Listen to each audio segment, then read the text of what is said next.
posisi kami kan. Kami kan. Sudah. Ini kuasa hukumnya Bung Indis. Ada Bung Rusli itu. Ngomong. Ini di posisi lagi di Mahkamah Konstitusi Republik Indonesia. Apa? Mobil?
Hadirin disilakan duduk kembali.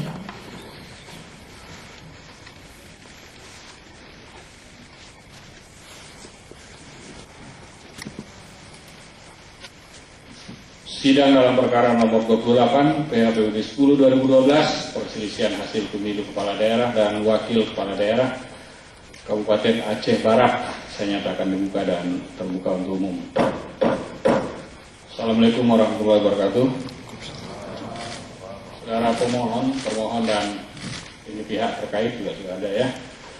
Hari ini sidang yang kedua untuk Aceh Barat.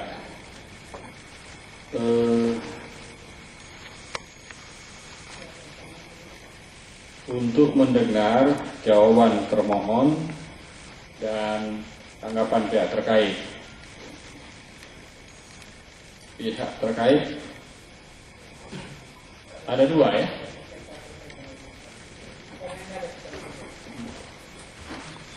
Ini permohonan dari pihak terkait atas nama HT Alaidipsa Agus Reja Agus